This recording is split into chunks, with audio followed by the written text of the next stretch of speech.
Hey guys, welcome back to my channel.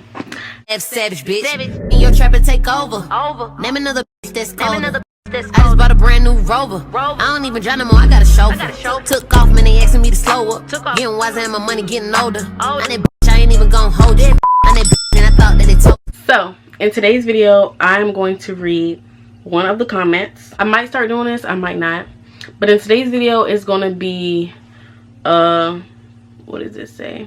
How to get a job interested in hiring you straight out of school as a phlebotomist with just the program as experience. So that's what we're gonna do, or that's what we're gonna talk about in this video. How to get a job to hire you with little to no experience as a phlebotomist. So if you're interested, then stay tuned. Okay guys, so if you don't know me, hey, my name is Denaya. I am a phlebotomist. That is one of my 5 certifications that I have. So I know a little bit about phlebotomy. Let me tell you guys how to get into the field without having no experience or little experience. So my first job was at a plasma center. Everybody knows I talked about a plasma center, good and bad, whatever, right? So once I got out of school, what I did was I put my resume, I put my school on my resume. I put my school, I put my sticks, I put my certifications, I put my internship, and I also put my teachers as references. When you put your teachers as references, that give the job at the phlebotomy job, that gives them a way of finding out how you are worth ethic wise, schoolwork wise as well. See if you're focused, if you're on time, your sticks, things like that, how good you are with being just an internship in order to hire you. So even if you don't have like the job experience, internship and your school experience can really help you if you make your resume pretty enough. I know some people that graduated right out of school and found a job right away. Some people are better with making resumes than others.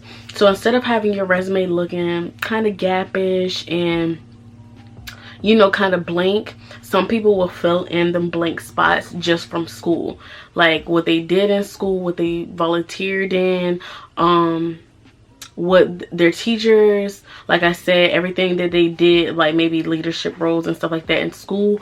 I would use those to my advantage and put it on my resume just so they can have something to look at. Oh, okay, this person did this, they did this, this and this, so they won't think about, this person never worked in phlebotomy, this person never did this person never did that. Because regardless on if you have did it or not, if you're certified and you have your resume looks nice, they will still train you. They will train you, whether some jobs, whether you're certified or not, they will train you.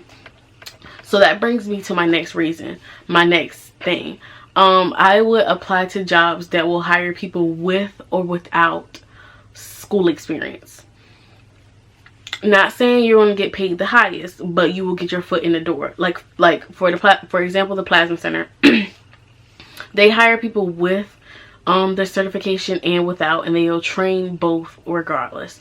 So I would try to get into more phlebotomy jobs like that, because your doors is open to basically anybody if you're background checking, you pass your drug test. So I would go for that job because it's simpler.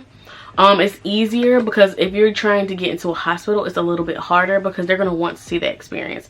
You can still make your resume pretty. Doesn't mean that they won't pick you, but most of the time they do want to see that experience, but sometimes they will take their chances.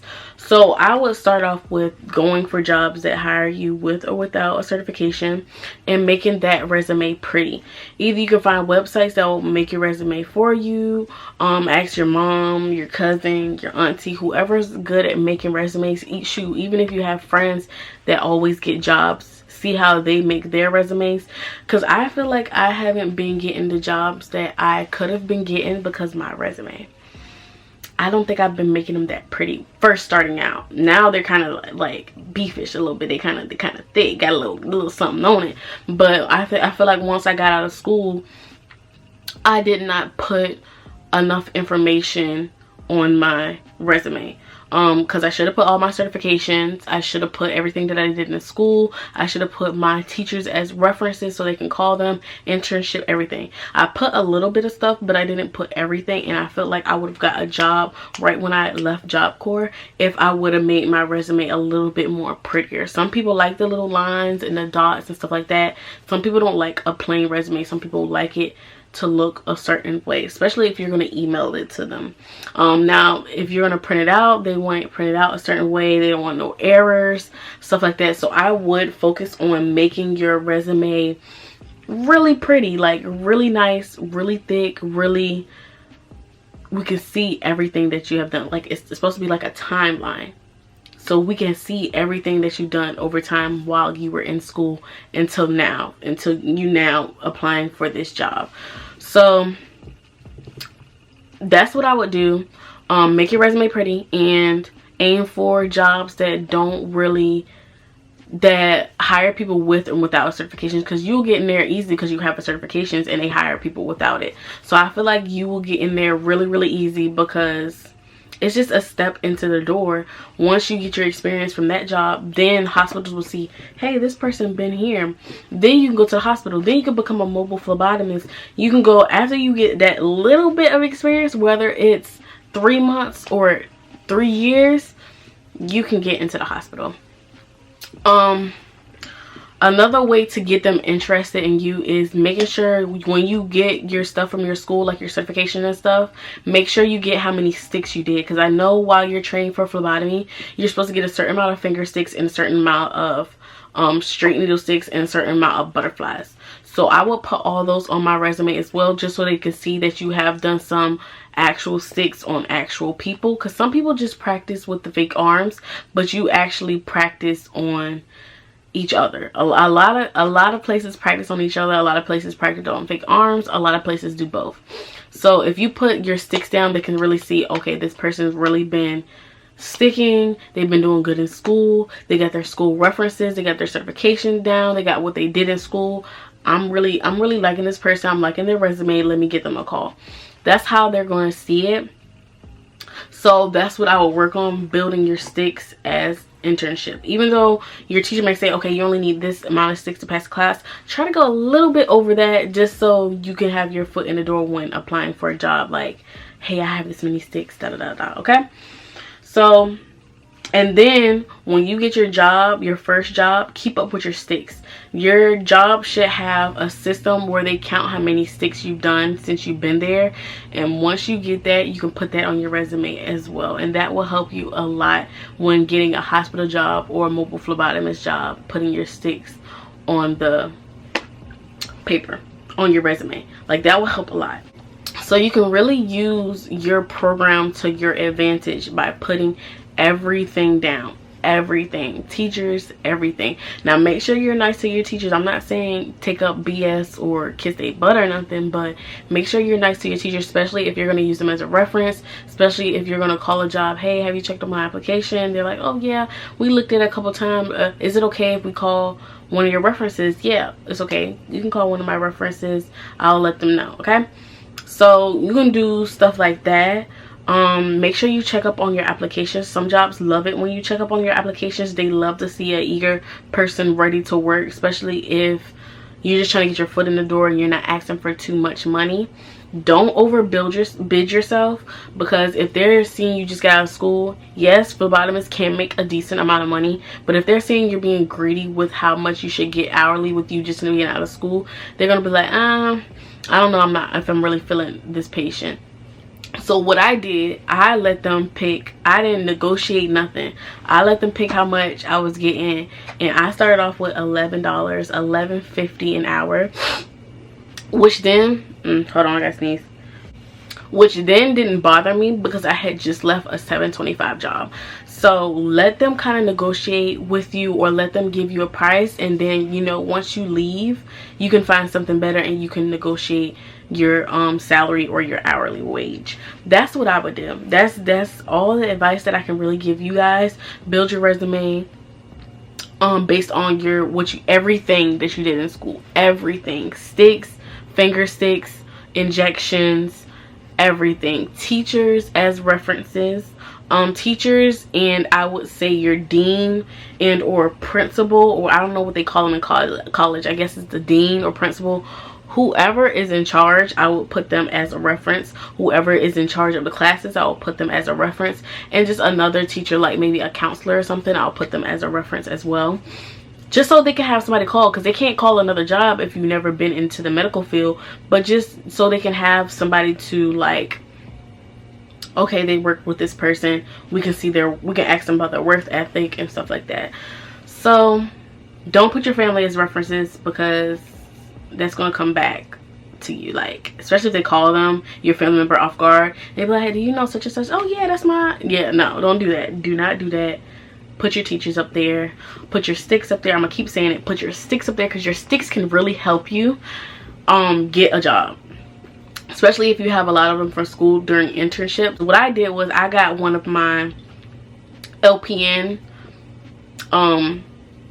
internship lady that I was following. I got her to count my sticks that I did with internships, and I got her to be on my resume as a resource or as a person to call.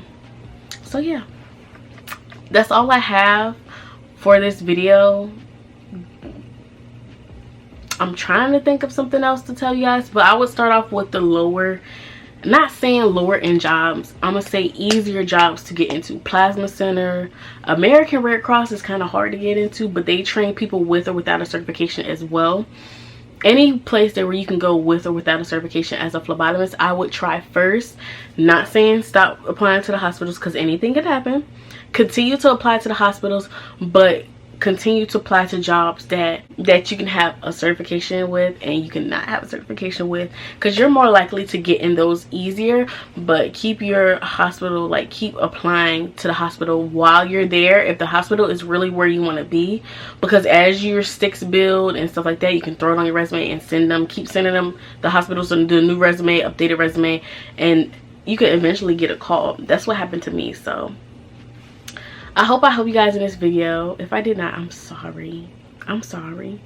I feel like I gave you guys some good information. Like, put everything that you did in school on the resume. Sticks, everything. Teachers, everything. And you should be able to get a phlebotomy job, especially with them sticks. Okay? Especially with those sticks. Get your sticks in there on that resume. Boom, I did this. Boom, I did that. Boom, I did this. And you should be good. Okay, I would say do some volunteer work, but phlebotomy really don't have, I've searched, I haven't really seen any volunteer phlebotomy jobs. So I would just say make your resume look really nice. Use some of those, don't overdo it on the font, but use one of those cute little setups on the Word documents page, because you know how they got different setups. Use a nice little setup, fill it in, make it look like full, not spaced out. Make it look full, nice, make them want to read it, like, okay, this, okay, that, like, make them want you. Use words that will grasp their attention. That's all I can say. What I have done to kind of beef up my resume a little bit, you know how you apply for some jobs and it'll have a description of what the job is and what they do? I would take some of those descriptions from those phlebotomy jobs that I have done, like finger pricks, collects. I would take it and I will copy it and I'll paste it onto my resume, because it's what I do, is what I did in internship, is what I did in school, but they've just said it in a prettier way than I did. That's another way that you can do it. So it's not cheating. It's just doing it in a professional way with copying and pasting, because you can't just put I draw blood, I do finger sticks, da da da. They will say it in like a cute little 2-sentence form, copy paste, put it on your resume, boom. Now you have a good lengthy full little resume. That's it, and that's all. So I hope you guys liked the video. I hope it helped you. If it did not, I apologize once again. Don't forget to like, comment, share, and subscribe. I'll be posting once a week, if not more than once a week. We're coming back with these videos, you guys. So I hope you guys are enjoying the content just like I'm enjoying editing and putting them out for you. So y'all stay safe, keep your mask on, keep your hands washed, and I'll see you guys in my next video. Bye. Don't give up, keep pushing, you will get that job. You got to keep bugging them like I did, okay? Because they need people out there to stick and draw these blood. Don't give up.